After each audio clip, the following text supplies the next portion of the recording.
আপনারা যারা Facebook cover photo design করতে চাচ্ছেন, মানে এই ধরনের একটা ডিজাইন আপনারা আপনাদের ফেসবুক কভার ফটোর জন্য করতে চান, তাহলে আজকের ভিডিওটা আপনাদের জন্য শুধু। তো ভিডিওটা না টেনে সম্পূর্ণ দেখে যান, তাহলে আপনারা মূলতভাবে বুঝতে পারবেন যে কিভাবে এরকম কভার ফটো আপনারা ডিজাইন করতে পারবেন। তো চলুন আর কথা না বাড়িয়ে ভিডিওর মূল টপিকে ফিরে যাই। আপনারা জাস্ট প্লে স্টোর থেকে ফিচার্ড অ্যাপ্লিকেশনটি ইনস্টল করে নেবেন। নিচে থাকা প্লাস আইকনে একবার ক্লিক করে দিবেন, সি অলে একবার ক্লিক করে দিন। এখান থেকে ব্যাকগ্রাউন্ডে ক্লিক করুন, ব্ল্যাকটাকে সিলেক্ট করুন, একবার টুলসে ক্লিক করে দিন। এখান থেকে ক্রপে চলে আসুন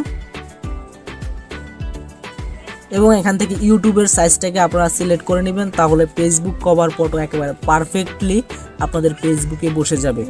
সো দ্যাট এখান থেকে অ্যাড ফটোতে ক্লিক করে দিন। আপনার গ্যালারি থেকে ফ্রেমটাকে আপনি অ্যাড করে দিন। এই ফ্রেমটার লিঙ্ক আমি ডেসক্রিপশন বক্সে দিয়ে দিব, ওখান থেকে আপনারা ডাউনলোড করে নেবেন। না হলে আমার হোয়াটসঅ্যাপে নক দিতে পারেন, আমি ওখানে সেন্ড করে দিব আপনাদেরকে। এটিকে অ্যাডজাস্ট করে বসিয়ে নিন এবং আবার অ্যাড ফটোতে একবার ক্লিক করে দিন।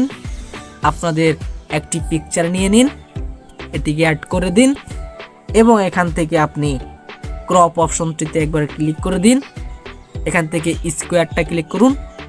এবার এটিকে একটু রোটেট করে আপনি সুন্দর করে বসিয়ে নিন। উপরে থাকা টিক চিহ্নতে ক্লিক করে দিবেন। এখান থেকে ফ্রেমের ভিতরে এই ছবিটাকে আপনি বসাতে হবে প্রপারলি। তার জন্য ফ্রেম বরাবর নিয়ে আসুন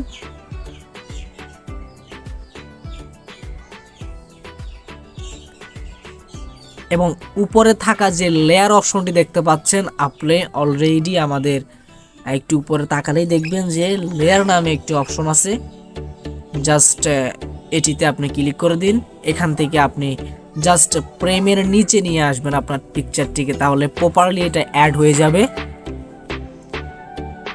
তো পরবর্তী আমরা আরও বেশ কয়েকটা পিকচার এখানে অ্যাড করব, যেটা আমি স্পিড বাড়িয়ে দিচ্ছি। আপনাদেরকে আমি একটা দেখিয়ে দিলাম, কারণ নাইলে ভিডিওটা অনেকটা লেন্দি হয়ে যাবে। তার জন্য আমি আপনাদেরকে সাজেস্ট করব আপনারা আস্তে আস্তে একটা পিকচার অ্যাড করবেন এবং পরবর্তী এটাকে ফ্রেমের নিচে নিয়ে আসবেন, তাহলে প্রপারলি এটা সুন্দরভাবে অ্যাড হয়ে যাবে আপনাদের ফটোটা।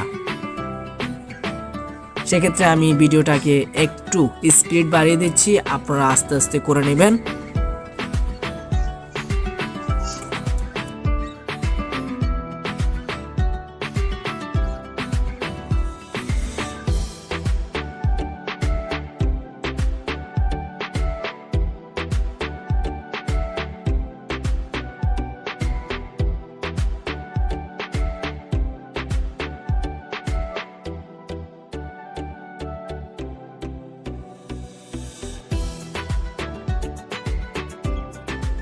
যদি আপনার সবগুলা পিকচার অ্যাড করা হয়ে যায়, তাহলে আরেকটা ব্যাকগ্রাউন্ড রিমুভ করা পিকচার আপনাকে অ্যাড করতে হবে, যেটা আপনি চাইলে এখান থেকেও ব্যাকগ্রাউন্ডটা রিমুভ করতে পারেন, আবার চাইলে বিজি রিমুভারে গিয়েও ওখান থেকেও ব্যাকগ্রাউন্ডটা রিমুভ করতে পারেন। তো এখান থেকে আমরা হার্ডনেসটাকে একেবারে কমিয়ে নিব এবং সাইজটাকে একেবারে বাড়িয়ে নিব। এবার আমরা এটাকে জাস্ট অ্যাডজাস্ট করে নিব, সুন্দর করে আমরা একেবারে অ্যাডজাস্ট করে নেব যাতে দেখতে এটাকে সুন্দর লাগে। উপরে থাকে আমরা টিক চিহ্নতে ক্লিক করে দিব। এখান থেকে অপাসিটিটাকে কিছুটা একটু কমিয়ে নিব, তাহলে এটাতে একটু ওভার লুক চলে আসবে, এটা খুবই অ্যাট্রাকটিভ লাগবে। দেখুন এখন খুবই সুন্দর লাগতেছে আমাদের পিকচারটা।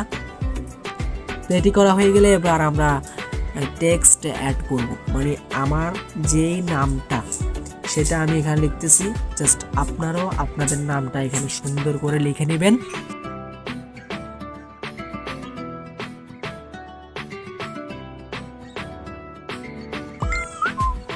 আপনার নামটা যদি লেখা হয়ে যায়, তাহলে এখানে নিচে থাকা অনেক প্রম্পট আছে, যে প্রম্পটগুলো আপনি ইউজ করে আপনার লেখাটাকে আরও একটু অ্যাট্রাকটিভ দেখাতে পারেন।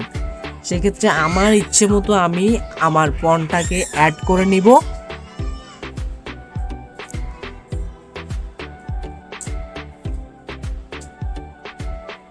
এটাকে পজিশন মতো বসিয়ে নেবেন, তাহলে দেখতে সুন্দর লাগবে। এবার আরেকটা কথা আপনাকে বলি, আমি বেসিক্যালি ইউটিউবার এবং ইউটিউব করি। আপনারা যদি টিকটক করেন বা ফেসবুকে কন্টেন্ট তৈরি করেন সেক্ষেত্রে আপনি টিকটক দিতে পারেন। সেহেতু আমি ইউটিউব করি, আমি ইউটিউবটা দিলাম। এখানে আমি একটা ফন্ট দিব সাদা সিধা, মানে এটা দেখতে কোনো খারাপ যেন না হয়, স্টাইলিশও দরকার নাই, এটাকে আমি জাস্ট একটু হাইলাইট করার জন্য দিলাম।